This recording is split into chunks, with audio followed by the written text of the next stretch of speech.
Hello, everyone, and welcome to today's presentation. My name is Emily Kosick, and I am the Knowledge Manager at the Canadian Institute of Public Safety Research and Treatment. The talk today is part of our Families Matter Research Group interactive series, and it's titled, What About the Families? And so just before we get started, I am going to go through a few housekeeping things with you. First of all attendees are in listen-only mode. This is to limit feedback and noise throughout the presentation. Today's session is being recorded, so if you miss something or you want to hear it again, don't worry, we'll be sending you the recording tomorrow. Please use the question box to ask any questions throughout the session. You are also free to raise your hand during the question period, and I can unmute you if you prefer to ask your question live. Just a last note, some organizations do block GoToWebinar, and so we ask if you're having trouble hearing or seeing us, that you can always just join through the phone. So now I am going to go ahead and turn it over to Lisa. Thanks, Emily. To begin, let us acknowledge the Indigenous peoples of all the lands that we are on today. While we meet on a virtual platform, I would like to take a moment to acknowledge the importance of the land which we each call home. We do this to reaffirm our commitment and responsibility in improving relationships between nations and to improve our own understanding of local Indigenous peoples and their cultures.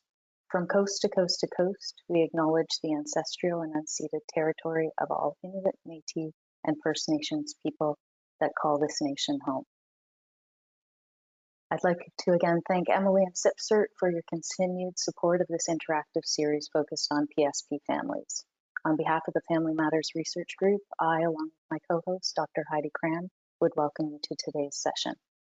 At our initial launch of the PSP Families Network, and in our ongoing meetings with families and organizations, the significance and importance of organizational recognition, inclusion, and investment in families have been repeatedly highlighted. Many organizations are beginning to assess how and where to include families. This interest and need led to the completion of an environmental scan of the literature, searching for best practice evidence identifying why and how organizations would go about this process. In addition to the review of the literature, we have connected with organizations that are already recognizing and supporting families, and we are very happy to have several of them join us today to share their experiences. Over to Heidi. Thanks, everyone, and thanks so much for joining us today. I'm experiencing some new glitches here, so that I'll be a talking head, just a voice behind a photo for you. So we're going to go through a bit of an introduction, and then we have the great fortune of this fantastic panel that Lisa's been, working with people to identify, where and who these folks are who are actually working to bring families forward. We'll have a question and answer after that, and then there will be a post-event survey that will come out. We'll remind you about that at the end. Next slide, thanks. So, the beginning of it is really, why are we talking about families when we're in an occupational realm? Like when we think about occupational health, really what we're thinking about is the employee. But really what we see is that there's been a shift in this kind of discourse. And we see this most in the military, where there has traditionally and more recently been an evolution in where families fit in relation to service. And so there has been an explicit recognition that families are the strength behind the uniform. And you can see this in the graphic. And there has been specific recognition of spouses as having essential roles for operational effectiveness. And a lot of the material that we see developed within the military context is how families can be better caregivers for those family members. Next slide. And so what we really want to do is bring the families into view in a different kind of way, and to recognize that families are not so much serving behind, but really serving alongside. So we start to see that the families have been there, they've been there all along, and families come in all shapes and sizes and forms and functions, but really, like, how do we recognize them, and how do we identify, how to become more family forward in a way that recognizes that families are serving and also play a critical support role for the serving member in the public safety sectors. Next slide, please.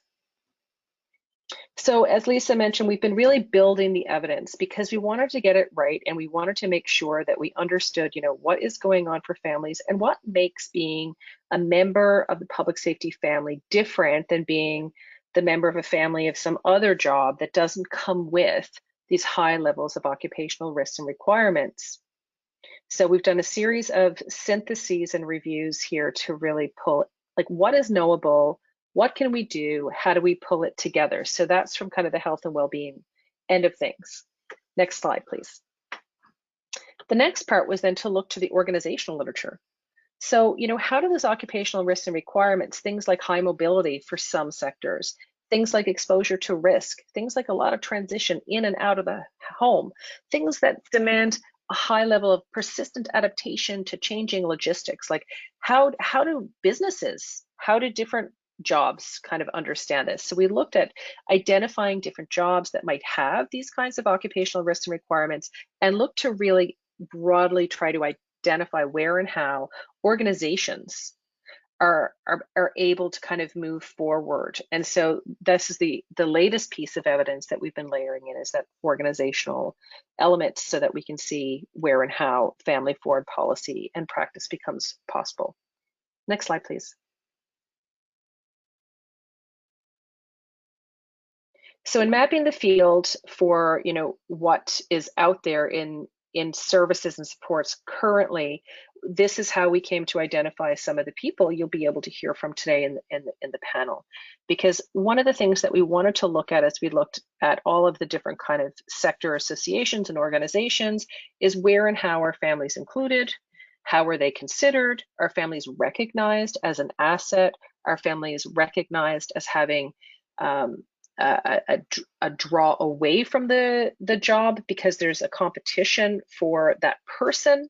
So in the military, there's this idea that the military is a greedy institution. So there's a famous piece of work about this, and that the family is a similar greedy institution. And so both want all of the human.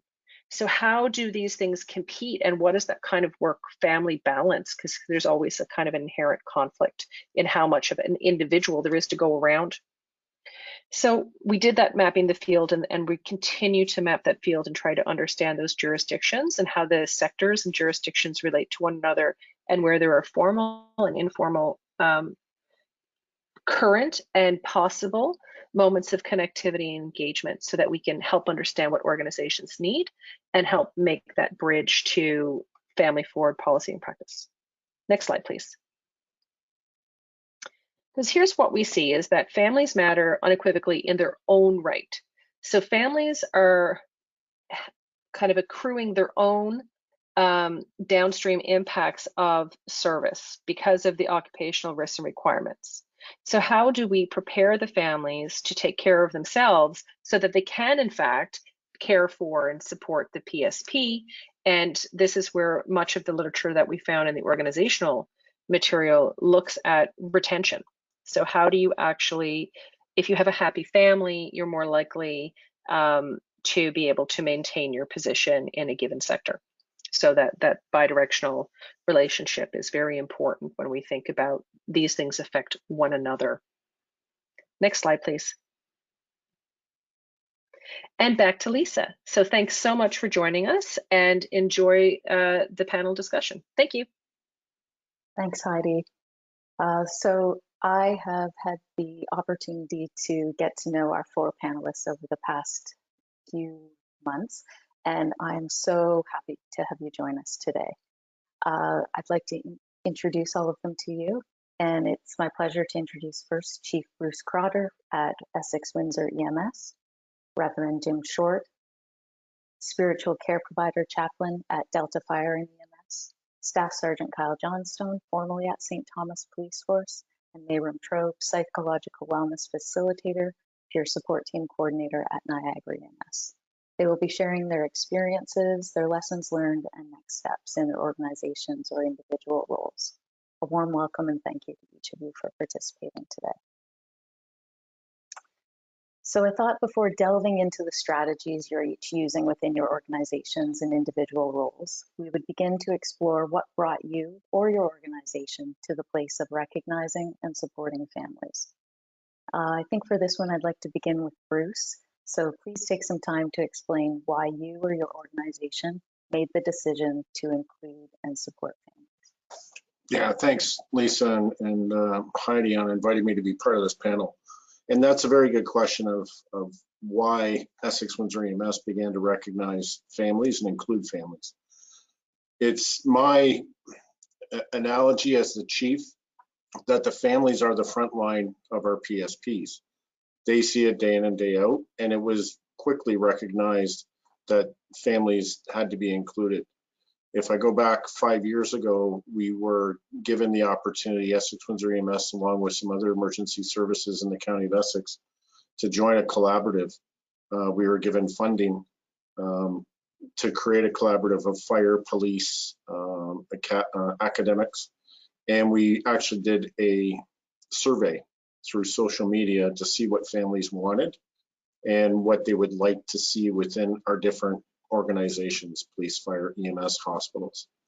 And it was quickly identified that they wanted to be included, they want to be informed, and they want to be given tools to assist the public safety personnel in any type of issue that may arise, whether it's from an incident or if it's from just day-to-day cumulative effects, but families want to be in the know. So that's why we moved in that direction. Thank you, Bruce. How about we move to Kyle?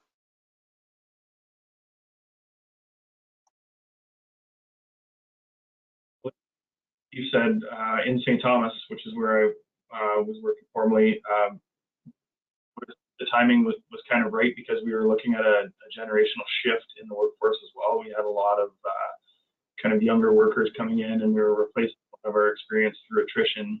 And we found this generation was far more receptive to this kind of thing and including the family in things a little more than just the annual Christmas party when people get together. So we kind of capitalized on that, and through the momentum of that kind of younger workforce, we were able to kind of build that buy-in and just kind of take things to the next level, at least with our service. Thanks. So building on Bruce and Kyle's why, I'd love to move to Mayra.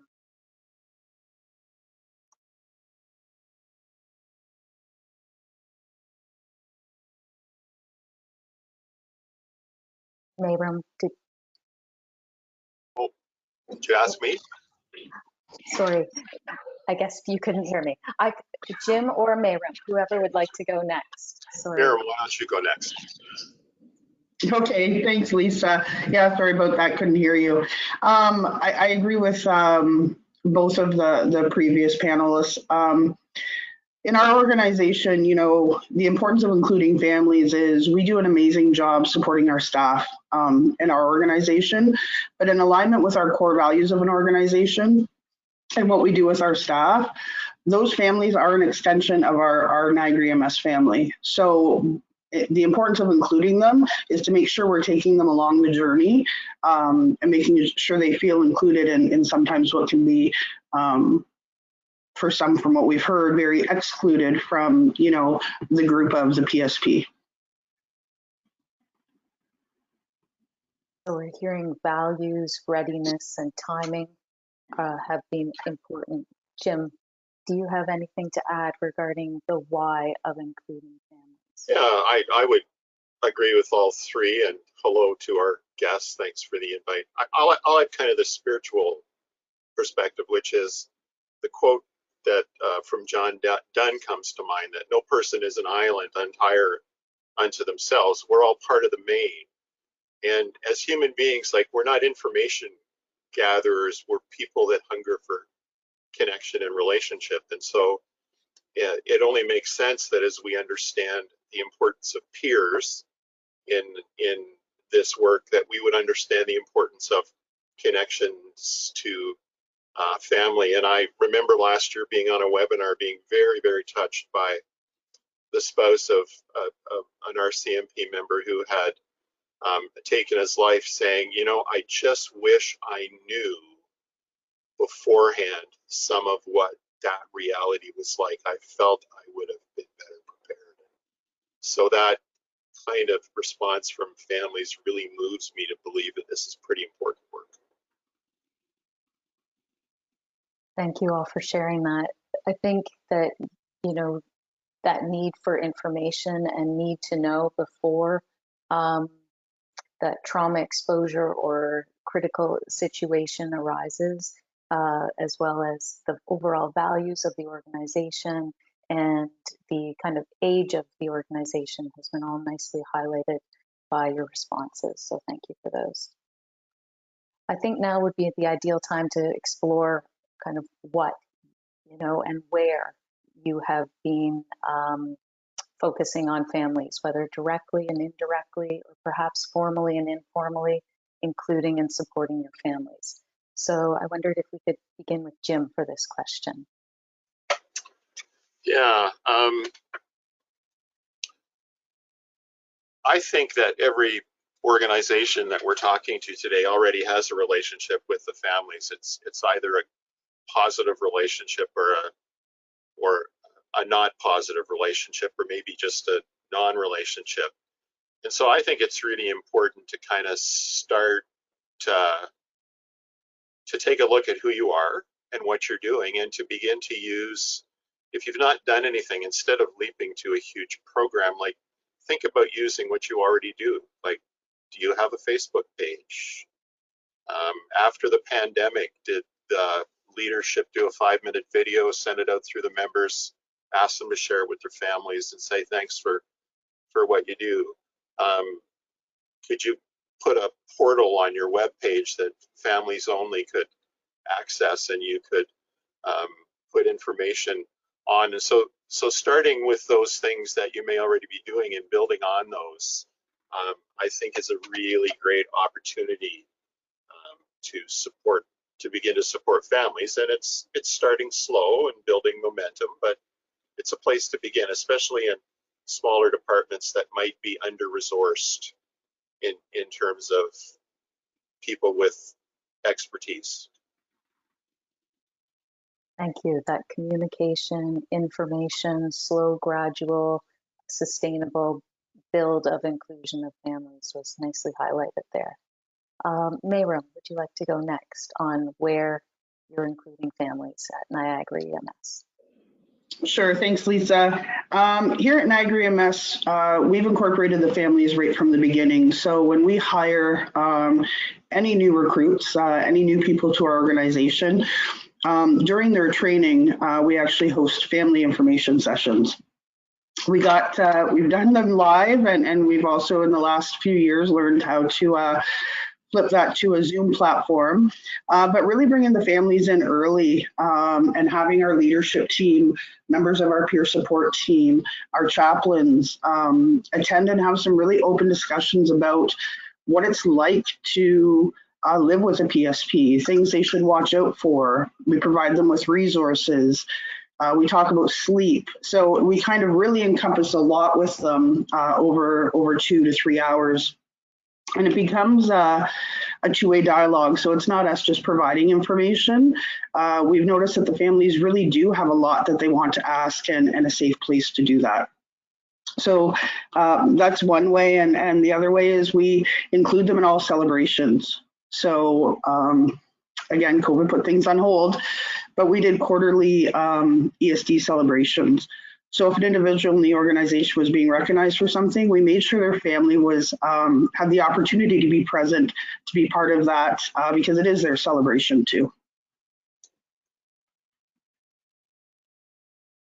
So that early, often, regular building of relationships right from the beginning was nicely highlighted there. Thanks, Mayram. Bruce, love to hear what you're doing in Essex, Windsor. So similar to Jim and Mayram in Niagara, same type of thing. I started way before COVID, that every time we brought on a new intake, we did a sit down with families, and I actually had the new recruits or the new intakes not in the room, and it was one-on-one with the chief and the families, and letting them know exactly what they were getting into. I didn't hold anything back, but I also allowed the families to ask questions of what supports are there and what can we provide for them. We gave them all of the information from our EAP program to our peer support program, plus other programs that are available, whether it's through Wounded Warriors or any other type of organization that is out there to provide service for the families. During the pandemic, it was hard, and pandemic's not over yet, but still within the pandemic, we had to pivot.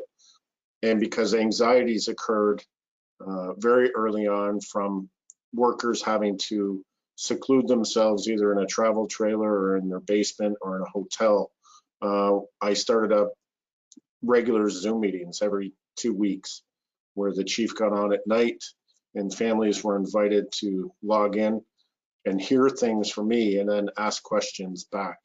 That tended to, I think, lower some anxieties and offered that little bit of comfort for the families, just keeping them informed. The other thing is, I liked what Reverend Short talked about, is think of, as organizations, grab that low-hanging fruit, whether it be a Facebook page, Instagram, TikTok, you name it. Put something out for your organization to get families engaged, because I give the analogy of paramedics in my service, for example. Some are really good, but some are like the kindergarten kid that if I gave them a note to take home to the family, it's not going to make it home to the family. It's going to stay in the lunch bag. So use social media to your advantage to get the message out. So really highlighting that challenge that sometimes the PSP can be, a barrier at times to get the information to the families and some of those workarounds. And it's not that the PSP, like, they could be easily forgotten, right? Their life is really busy, and it's not necessarily a conscious, avoidance or to do that, but making that direct connection with the families early on, continuing it throughout, and making you be accessible and available. Really nice points. Kyle, do you have anything to add? Law enforcement, we were of a cop, and that was to take back to the families and for spouses and that kind of thing, so that it kind of gave them a crash course on what to expect and pitfalls and kind of what to look for. But again, kind of like the chief said, that note making it home, I don't really know what the success rate is on the book landing on the right nightstand, or what that really looks like. Further from that, right before COVID, we kind of implemented family information night, and Megan Phillips, who's a psychotherapist in the London area, and she specializes in PTSD for first responders. We kind of brought her on to kind of run it, and we brought all sorts of family members in just to kind of sit down and kind of get a crash course on what to look for, how to manage some things, what the warning signs were, and then more importantly, who to call once those signs are, observed, because a lot of times people go something, but then what do you do? So she provided the resources for that, and ultimately it was a pretty good program we're going to be doing again. Thanks, Kyle. I think each of you have highlighted, and this is something Jim and I spoke about, of, do you talk about that these are trauma exposed professions right from the beginning when you're onboarding? And you've all said, it's important to do, it's really important to address, and you've highlighted different ways to do it. So, as well as highlighting that day-to-day challenge and difference of what these, what it means to be involved in the PSP lifestyle. So thank you all for that. I think next it would be great to kind of move into the discussion that what's one kind of piece of guidance that you might have for organizations of a starting place. So where to begin to include and support families, regardless of the resources that they have. You alluded to a few of those starting places, but I wanted to just kind of give you your one recommendation. So maybe we'll start with Mayram for this question. Sure. Thanks, Lisa. Like I said, I think, regardless of resources, those family information nights, orientation sessions have become vital. But looking at, and I think it's been echoed by the others here, looking at things you already have in place, and when you're reviewing those things, how you can be inclusive of families. So I can give you an example from Niagara. We worked on a bereavement policy. Sorry, standing operating procedure. In addition and over and above the collective agreement, but when we were visiting that and looking at that, it was really from a lens of how do we make sure we're supporting the family, right? As well as the individual, how do we make sure we're supporting the family? So, I mean, a really easy place to start is look at what you have and see where you can be inclusive of the family network of the PSP. Excellent message. Thank you. Jim. Yeah, I suggest to organizations, and my experience mainly comes from the military, but also in the fire and police world, do a values check on your organization and really ask yourself the hard questions if you want to support families, because we throw the words around, you know, inclusivity, we want to support families, and ask yourself some really hard questions, like what happens if, you know, you have a member who's in a polyamorous relationship? What happens if you have a member who has a transgender partner? How does your leadership and organization feel about people that are in what we would call non-traditional relationships? And I think you have to kind of sort out that moral compass issue as a good way then to begin to do some of the other things that people have suggested. Because if we're going to be inclusive, we have to put, you know, we have to kind of, I don't know, walk the talk or whatever. Yeah. That's what I think I'd add to that. Yeah, really great points to broaden your lens of what families are. They come in all shapes, sizes, compositions, and be very inclusive and mindful of the families that may be part of your organization. So yeah, I try to use the term circles of support. Like, what's a member circle of support? Thank you. Yeah, thank you. Bruce, I'll turn it over to you. I think and this is going to be somewhat similar to Jim, is the one way organizations can support families that start at the top. And whether that's the chief, whether it's the CAO of a municipality, whatever organization leadership is, they have to take the reins and they have to start it and let it filter down through their leadership ranks. Even within my organization, every once in a while, I will find somebody somewhere that says, well, why are we including families? And that question just should not be even asked. It is a culture shift and it is a change. But if we do it at the beginning and filter it down through the ranks, I think then we will get buy-in from those paramedics that don't want to take the note home and place on the nightstand. And the whole culture shift will be there because, as Reverend Short stated, we talk the talk, but we also have to walk the walk. We have to make sure that we're doing everything that we can for the families, including them, and for whatever reason it may be. And I agree, we have to check our moral compass, but that's the one thing, is start at the top and let everything flow down to work. Because if it starts in the middle or it starts at the bottom, definitely if it starts at the bottom, it's not going to percolate to the top. It's got to start at the top and come down. So the values, culture shift, and that leadership plays a strong role in those. Kyle, I'll turn it over to you. Sure. So, I mean, assuming all those things are there from the top down, I mean, my advice and what worked really well for us was then attacking it kind of from the bottom up. Because once the buy-in was there and the message was kind of, you know, sincere and people had some buy-in, we hired what we call a peer support team that we started from scratch because there was nothing in place. But the important thing with that is getting the right people on it, because you need people that believe, have good relationships with other people and, you know, pre-existing relationships, so that, you know, you're going to get that mob mentality from the rest of the rank and file as to, you know, pushing this forward and getting the successes through. And then the social circles within work, you know, it gets back to the families and people talk about it, and then, you know, well, who's all going to this family night, and it becomes a thing for everybody. So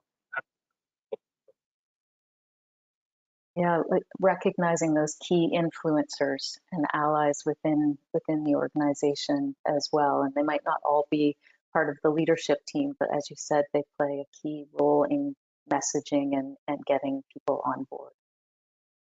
Very good points. Thank you all. The next step has you do some reflecting.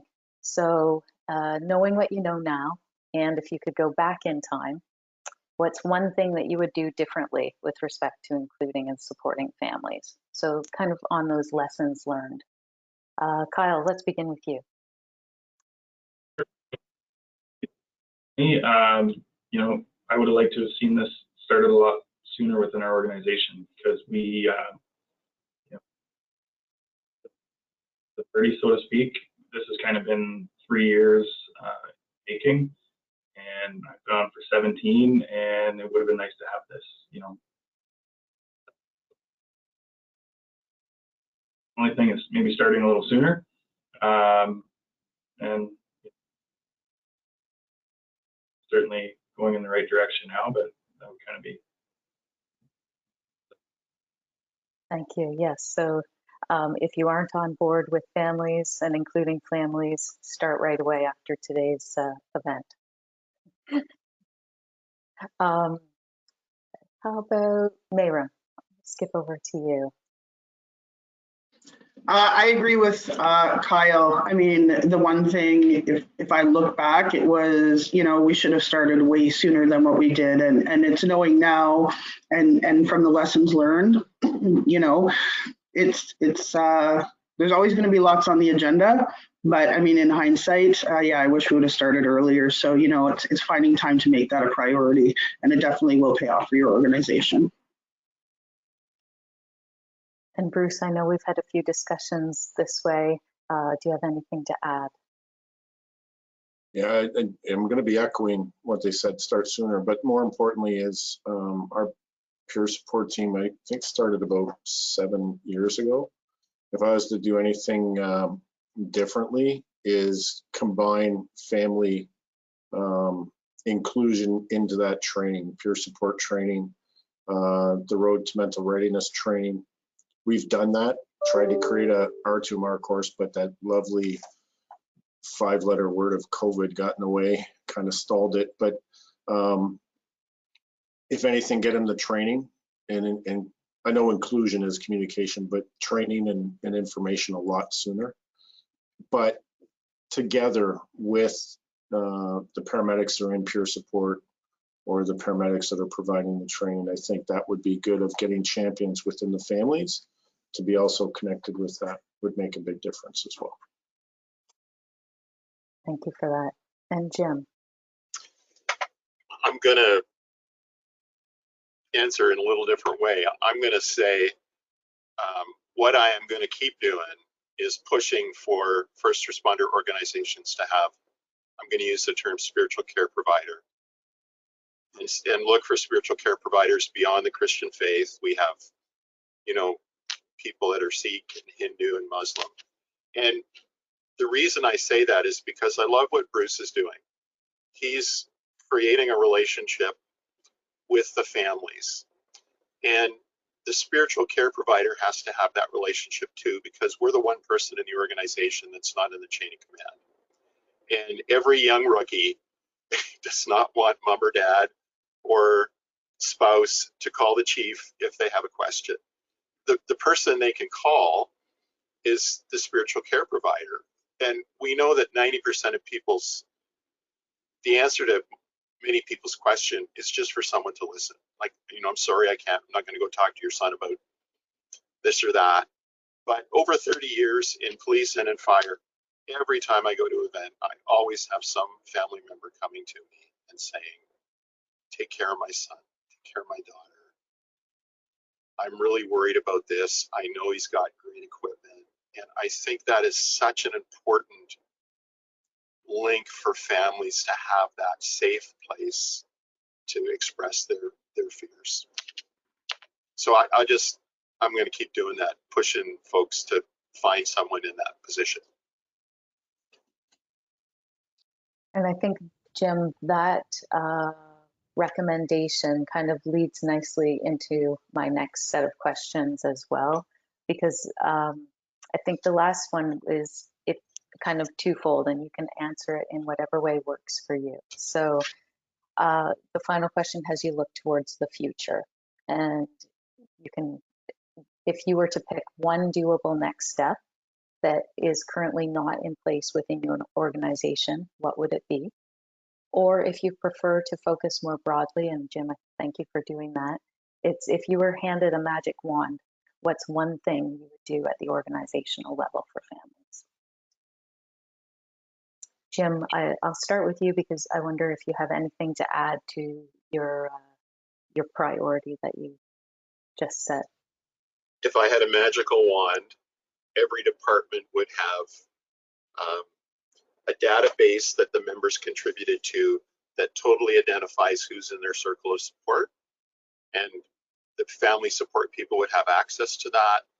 We would have, and alongside of that, we would have real clear next of kin protocols, and we would help families to understand somewhere along the process that if something happens to the person that you love, we are going to be there for you.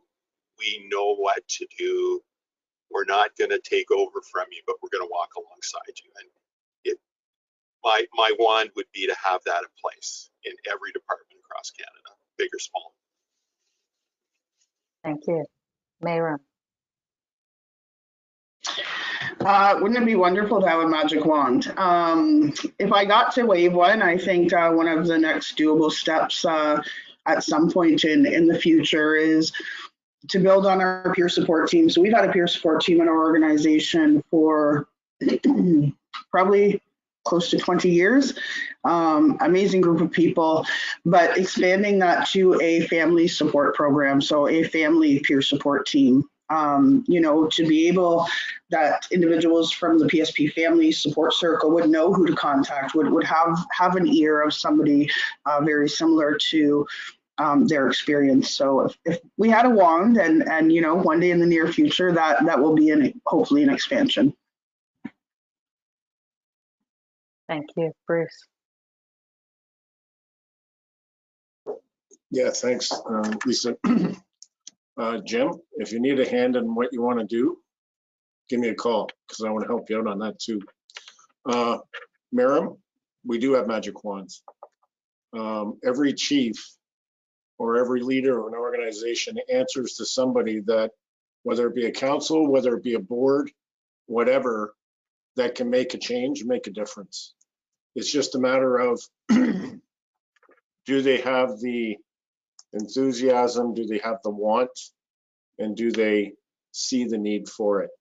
What I want to do in the next one is I'm behind in what Niagara EMS does, and I want to get a Miriam in my organization, somebody that can lead our mental wellness and our peer support program to the next level. And then build on that to include families that it becomes the norm. I know this is a lot of doables, but I really think we have to get out of the dark ages where mental wellness and mental support and support of PSPs is an afterthought and make it a forefront. That's my main doable. Let's get it up front and work on it proactively instead of reactively. But Jim, give me a call. I want to work on that with you. I think we've heard really excellent doable calls to action. And before closing, I wonder, Kyle, do you have any other magic wand requests or responses, or something that you want to do within your organization as your next step? The next step that I was kind of exploring was more of a succession plan for the peer support team. Peer support team, and once you get really good people up and going, forget them and we leave them there. Just go in there. If it's not broken, don't fix it. They're doing a great job. Of that, and just having, you know, the team turn itself over so that there isn't no burnout, and that, you know, you get buy-in. That was kind of our next step, and we were trying to go.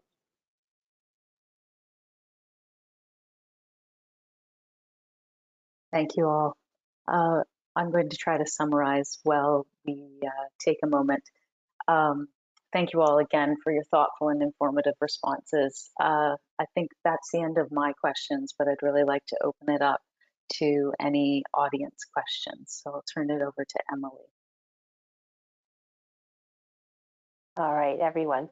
So go ahead and submit your questions or raise your hand to ask a question, and I will unmute you so that you can do so. I'm just going to start with a question of my own, just based on every great thing I've heard here. But and it's a question I've heard from PSP families myself: is how do we get organizations to recognize the family as not just supporters of the people that work for those organizations, but as people that might actually be vicariously traumatized by their family's work, or traumatized in other ways, and that a family member always having to leave or be on call can be difficult. So how do we get organizations to kind of shift to it not just being somebody who's there to get the person to work every day, but somebody who also might need support? So I'll start with Jim on that one. Well, if I had a dream, if I could make things happen, police officers go through a year of training. Firefighters have a certain amount of training. I'd have basic training for families, and I would do it to help them understand what they will experience, like the possibility of vicarious trauma, and I would work with the people that know to equip them in the same way that we equip a first responder to do their job. And however, whether that was a series of nights that people were invited to. Now, when you're dealing with families, of course, you've got to factor in a whole bunch of stuff. You can command recruits to do things, but you sure can't command families. And if you want families to participate, you got to think about childcare and a breakaway space and all those kind of things. But I think something like that would really help address what you're saying. We're not asking them just to support their member. We're wanting to support them as part of the team. Okay, great. Mayram, any thoughts on that? Yeah, thank you. I think what we've been doing here in Niagara is taking more of a trauma-informed approach, looking through a trauma-informed lens, and really understanding that vicarious or secondary trauma to families is real, and making sure that they have supports and resources. So we're chatting with staff and asking how they're doing. We're asking how their family is doing. If staff are going through and struggling with something, we're checking in to say, how's everybody else doing? And working with our EFAP providers and some of the amazing local resources we have to see, what else is very family specific for our staff, and to make sure they're asking those questions too. I do have some other questions from the audience, so I will move on. I'm sorry.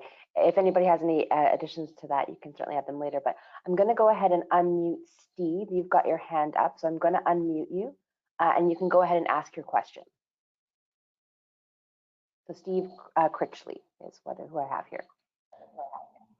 Good day, Steve Critchley with Can Praxis. I hope the room I'm in, you can hear. Yeah, we're here. Can Praxis is the charity program providing therapy programs for veterans and first responders. And I want to thank all the panelists. The notes that you're hitting on are everything we hear from participants. Are you aware of the new online family not online, but coming online, and where we bring PSP families who are dealing with OSI together for multi-day specialized therapy and education programs, and that we're doing this in a new fashion that is specifically focused to involving the families in the healing of individuals that are overcoming PTSD. And with that, one of the questions I have is how are families being received? Just like the Padre was talking about, is we're seeing these families don't come in your typical mode. How often are you seeing these come across your desk, these situations? So maybe I'll let Chief Crowder answer that. Yeah, so first of all, it was cut out of who you're with, but I'd be very much interested on what that online program is. And I think if you can send that to Emily or whomever, I think that can get dispersed amongst the group. The second part of your question is the needs, I believe, and requirements of families for different ethnic groups coming across the desk. So we've had that within our service in a couple different manners. One, I've been involved in a line of duty death with a traditional Catholic funeral. And then we've had the unfortunate passing of a paramedic, not in line of duty, but personal death, but it did impact the service, and that was of the Muslim faith. And that's why I'm saying to Reverend Short of count me in on how we can help out make that work. But I totally agree of whatever we can do on the families, whether it's online or that stuff and multi-faith, it's huge and it's growing exponentially every year. I think I captured your question. If you want, you can repeat it again, but I think I captured it. Okay, I'm going to also ask Kyle to go ahead and maybe answer that question and expand from your experience as well. Well, in on the question, you're saying like specific to like just various groups within the supporting families, or just kind of how we're getting them all together? I think it's also about how often these issues come up. I think that was part of Steve's question. Steve, you can clarify. Basically, is recognizing, as the Padre said, is we've shifted away from the traditional family to blended families, to multi-faith families, to families that are much more involved with their own mental injuries, illnesses, and how is that affecting the abilities to provide supports for families? Experience with that in St. Thomas is pretty minimal. I mean, candidly, St. Thomas is not a very diverse city right now, and our workforce really is needed for that. What we have done though is within the in the last 2 years, we've basically put unlimited mental health funding per person in the family. So, I mean, we've actually put ability back on people that if there's things they want to explore, or different kind of mental health supports that may be more specific.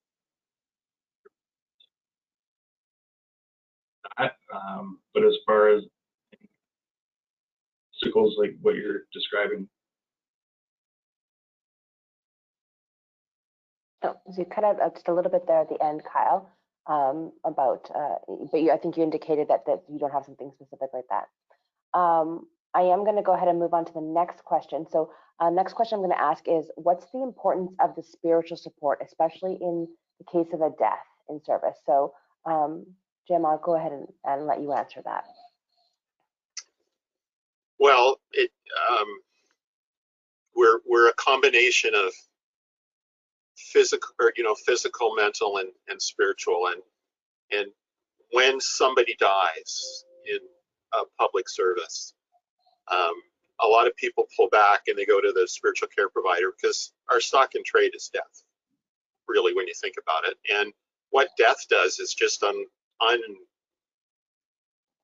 it breaks a person open, not only in terms of grief, but it starts to question the basic presumptions we make about life and the things we think about in our brain, but we've not necessarily experienced personally. And so as there's a role for peer support, there's a role for mental health support in that. There really is a role for someone to journey with that family or those people past the death, because once everything is kind of shut down, so to speak, and everybody goes back to their normal life, that family will benefit from somebody who's checking in with them and meeting with them, because those questions are not going to emerge immediately.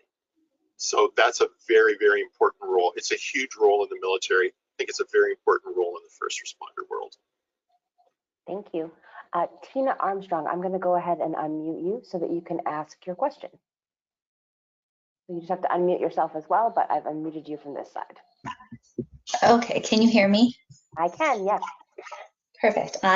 So I'm the spouse of a paramedic, and so I'm listening to Chief Bruce and Miriam talk about what you guys do for families, and I'm wondering how other organizations could get this information and or like how can we get this out? Like my spouse's organization does nothing for families. I've never heard from them.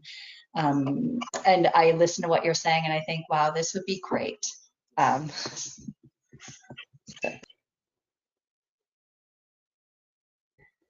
So that's all. That's my question, is just how can this be in more organizations?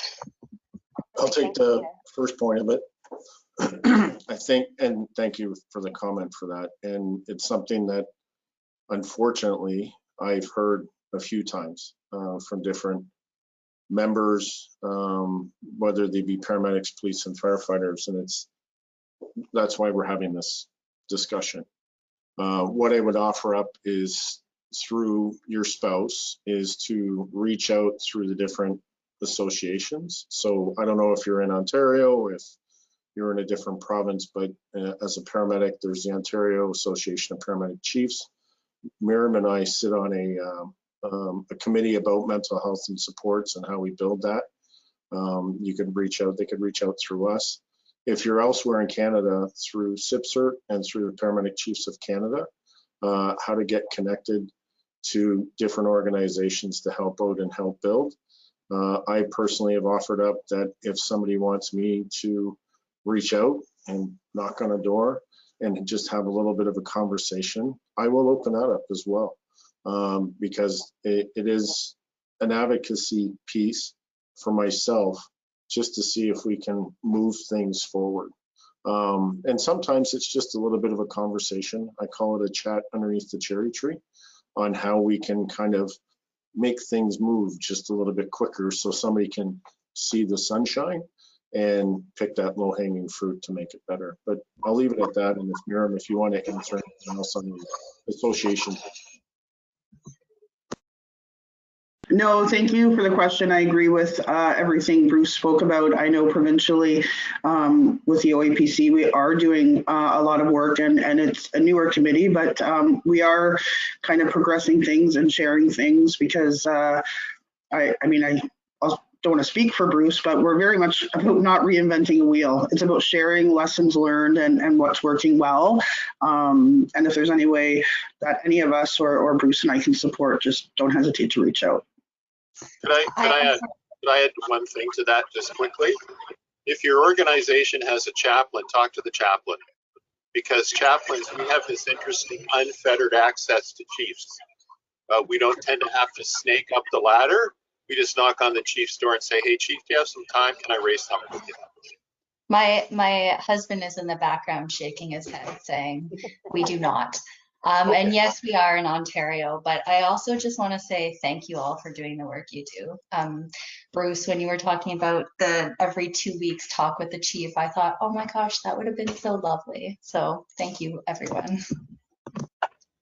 Thank you so much for your question, Tina. I appreciate you being here today. I'm going to move to a next question. Does family get media training in the case of injury or death of their PSP loved ones? Does anyone have thoughts on that? Perhaps I'll start with you, Chief. Is that something that you guys offer if something like that happens? Can you just repeat it? You were muffled when you said it. Sure, I apologize about that. Does family get media training in the case of injury or death of a PSP loved one? Okay, I'm not sure what media training is, but I can just talk of historic, and maybe Reverend Short has more experience on this, but I have gone through the desk. But when that occurs, similar to what Jim spoke of earlier, we walk side by side with the family. We don't walk in front of and we don't walk behind, but more hand in hand and support them through any type of death piece. And then in that hand in hand journey through it, because it is a journey, we advise them of how media may respond and how media may try to take over, and we shield and protect as best we can, but understanding first off that it's the family's decision of what engagement they have with media or not have with media, and then we support them as they move forward. We don't take over and control. I kind of give the analogy of a train going down the track. We're not the engineers and we're not in the caboose. We're riding on the passenger car, same as the family is, but just making sure we stay on track, if that makes sense. Okay, perfect. Reverend Short, anything to add to that? Every department across this country should have a next of kin emergency death notification plan that includes very clear guidelines around the media, that family controls the release of information, that there's a process in place to stop people from getting on Facebook and spreading news. And usually in bigger departments, a media liaison person that will work alongside with the family. And also lots of times departments will put a police officer at the end of your driveway if you want, just so that you don't have a whole bunch of people knocking on your door. So that should be a kind of a standard protocol. Perfect. So we are getting near the end of the time, but I am just going to ask the one last question, and I'll ask each of you to just give a short response. With regard to the family impact of vicarious trauma, how do you convince stakeholders that investing in the family will result in improvement for the PSP staff in organizations that may be struggling to even support the mental health of the staff? So how do you convince them that it's worth investing in? And Mayram, I'll start with you on that one. Well, I feel I'm very fortunate to work here in Niagara at Niagara EMS because I don't think there's any convincing of the stakeholders or the team that we have in place, our leadership team, our HR team. We understand that they go hand in hand, and I loved your diagram earlier, right? The bidirectional arrow. It's kind of all one package and understanding that. So, you know, again, we're very fortunate in Niagara that there is no convincing. The whole team's on board with that statement. Okay. Kyle, how about you?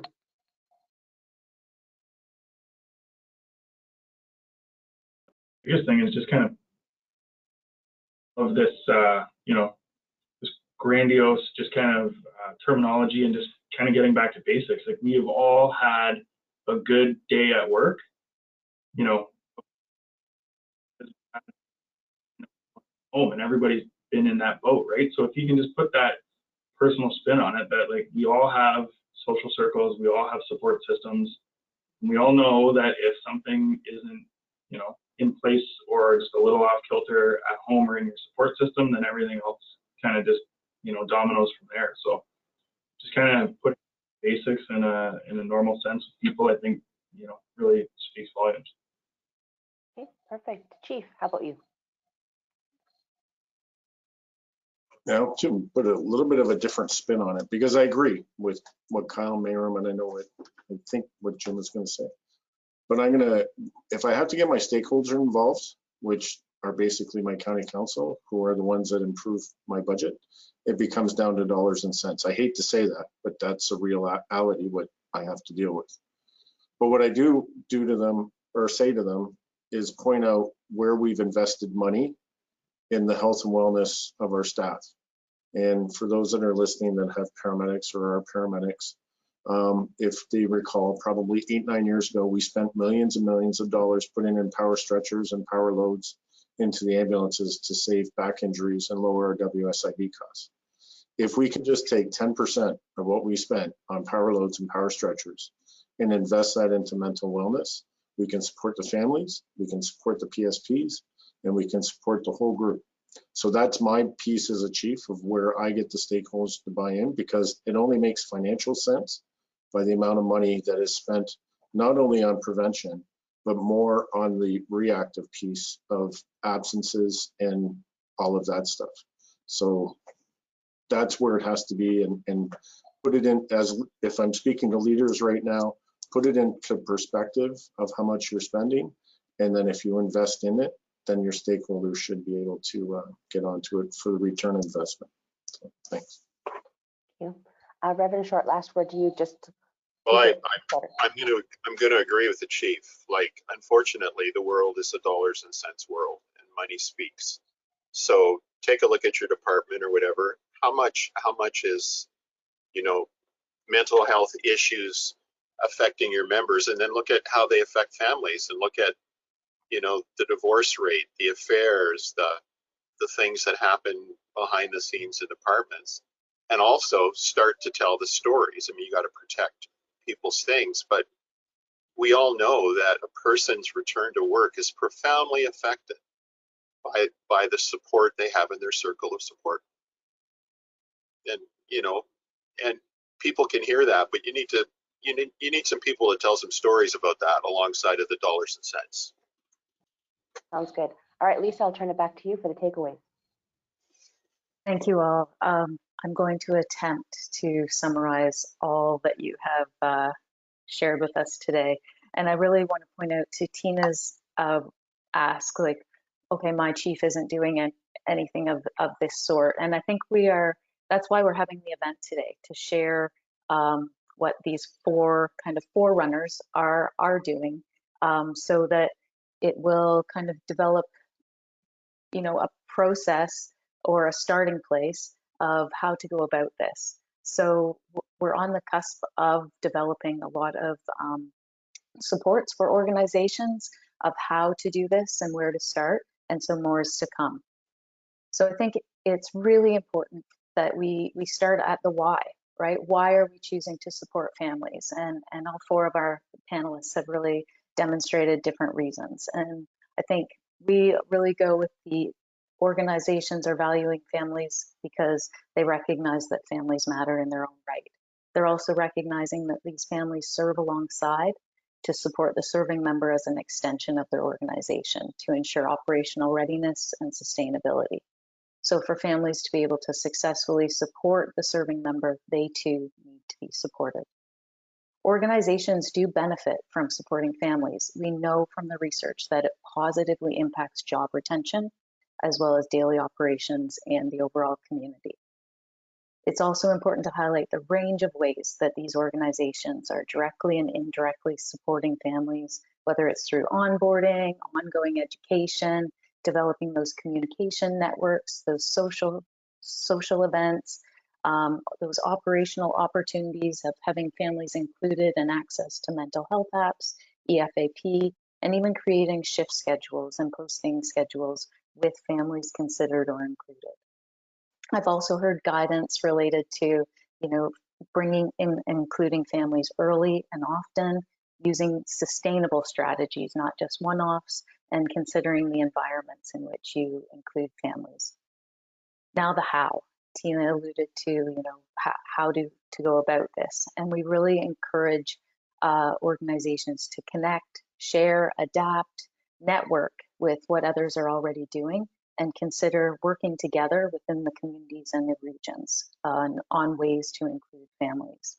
We also want you to know that we're here to help with your next steps through a variety of ways, including networking, creating resources, as well as tailoring and implementing the resources.